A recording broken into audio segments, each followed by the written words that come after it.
अरविंद केजरीवाल पर ईडी के बाद सीबीआई की कार्रवाई। हिरासत से जुड़े 10 सवालों के जवाब जानने के लिए देखिए हमारी ये रिपोर्ट। और यदि देश विदेश की बड़ी खबरों से आप सबसे पहले रूबरू होना चाहते हैं तो वीडियो को लाइक कर चैनल को सब्सक्राइब जरूर कर लें। 25 जून 2024 को दिल्ली हाईकोर्ट ने अरविंद केजरीवाल को जमानत देने वाली निचली अदालत के फैसले पर रोक लगाई।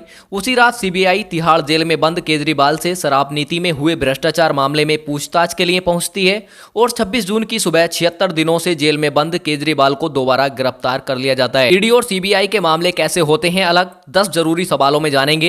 सवाल नंबर 1, केजरीवाल पहले से जेल में हैं, उन्हें दोबारा जेल में गिरफ्तार क्यों किया गया? जवाब, दिल्ली के सीएम अरविंद केजरीवाल शराब घोटाले के आरोप में जेल में बंद हैं। केजरीवाल पर 2 मामले दर्ज हैं। पहला, ईडी ने पीएमएलए यानी prevention of money laundering act के तहत उनके खिलाफ मनी लॉन्ड्रिंग का केस दर्ज किया है।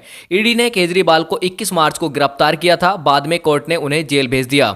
दूसरा, शराब नीति में कथित भ्रष्टाचार को लेकर 26 जून को सीबीआई ने केजरीवाल को दोबारा गिरफ्तार किया है। दिल्ली के उपराज्यपाल बीके सक्सेना ने इसकी शिकायत सीबीआई से की थी।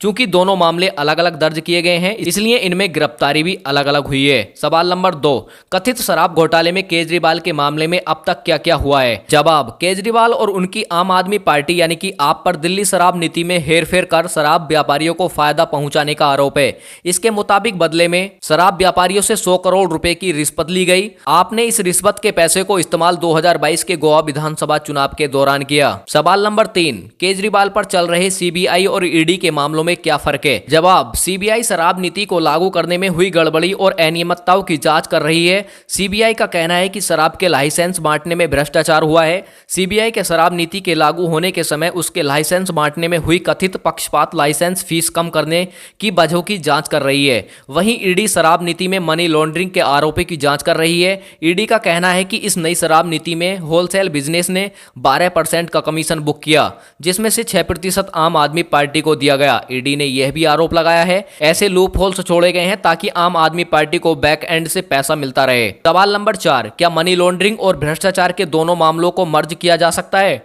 जवाब, सुप्रीम कोर्ट के वरिष्ठ वकील विराग गुप्ता कहते हैं कि ईडी और सीबीआई दोनों के मामले और ट्रायल अलग अलग तरीके से चलेंगे।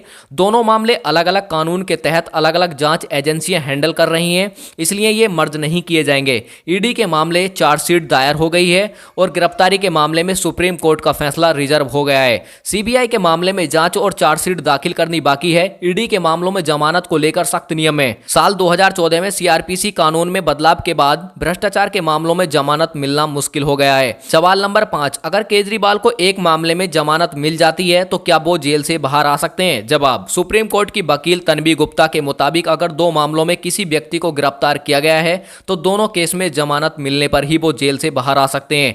ऐसे में अगर केजरीवाल को ईडी वाले मामले में जमानत मिल जाती है तो भी उन्हें सीबीआई के केस में जेल में ही रहना होगा। जेल से बाहर आने के लिए दोनों मामलों में जमानत मिलना जरूरी है। जमानत 2 तरीके से मिल सकती है। पहला, वह कोर्ट से निर्दोष साबित हो जाएं और दूसरा, वह कोर्ट में जमानत याचिका दायर करें और कोर्ट उन्हें जमानत दे दे। सवाल नंबर 6, गिरफ्तारी के बाद केजरीवाल के पास क्या क्या विकल्प बचे हैं? जेल से बाहर आने के लिए उन्हें क्या करना होगा? जवाब, सुप्रीम कोर्ट के वकील विराग गुप्ता के मुताबिक केजरीवाल के वकील अगली सुनवाई में रिमांड बढ़ाए जाने का विरोध कर सकते हैं। वो इसके लिए सीबीआई की एफआईआर में केजरीवाल का नाम नहीं होने और मामला दर्ज होने के 2 साल बाद गिरफ्तारी को आधार बना सकते हैं। उनकी तरफ से यह दलील भी दी जा सकती है कि मामले में पूछताछ के लिए केजरीवाल पूरी तरह से सहयोग कर रहे हैं, इसलिए हिरासत की कोई जरूरत नहीं है। इसके अलावा केजरीवाल के वकील कुछ आरोपियों की रिहाई और कई अन्य आरोपियों को गिरफ्तार नहीं होने के आधार पर भी केजरीवाल को जमानत पर जोर दे सकते हैं। दूसरी तरफ केजरीवाल अपनी जमानत के लिए ट्रायल कोर्ट में अर्जी दायर कर सकते हैं। ट्रायल कोर्ट में राहत नहीं मिलने पर वे हाई कोर्ट और फिर से सुप्रीम कोर्ट में अपील दायर कर सकते हैं। सवाल नंबर 7, दोबारा गिरफ्तार किए जाने से केजरीवाल की राजनीतिक मुसीबतें और बढ़ जाएंगी?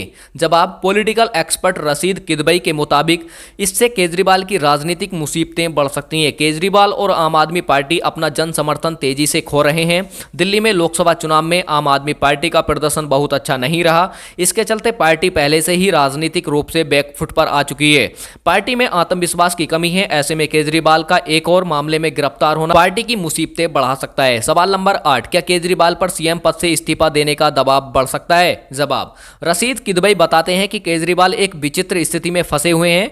गिरफ्तारी के बाद उन्होंने मुख्यमंत्री का पद नहीं छोड़ा, जिसकी वजह से वह जनता के बीच अपनी साख भी खो रहे हैं। आम आदमी पार्टी का समर्थक तो उनके साथ खड़ा है, लेकिन दिल्ली के न्यूट्रल मतदाता सोचते हैं कि कानूनी प्रक्रिया चलने तक उन्हें इस्तीफा देना चाहिए। सवाल नंबर 9, केजरीवाल इस्तीफा देते हैं तो क्या होगा? जवाब, अगर केजरीवाल इस्तीफा देते हैं तो उनका पॉलिटिकल ग्राफ और नीचे चला जाएगा। दूसरे मामले में भी गिरफ्तारी होने के बाद अब केजरीवाल पर इस्तीफा देने का प्रेशर बढ़ जाएगा। बीजेपी लगातार इस्तीफे की मांग करती आ रही है। इंडिया गठबंधन का साथी होने की वजह से कांग्रेस न तो उनका विरोध कर रही है, न ही समर्थन। सवाल नंबर 10, क्या इसके बाद केजरीवाल सरकार खतरे में आ सकती है? जवाब, पॉलिटिकल एक्सपर्ट रशीद किदवई के मुताबिक दिल्ली में आम आदमी पार्टी की सरकार को कोई खतरा नहीं है। उनके पास दिल्ली विधानसभा में अच्छा नंबर मौजूद है। दिल्ली में उनकी सरकार को खतरा तभी हो सकता है अगर पार्टी में किसी तरह की बगावत हो या पार्टी के कार्यकर्ता नेतृत्व को चुनौती देते हुए पार्टी का विभाजन कर लें।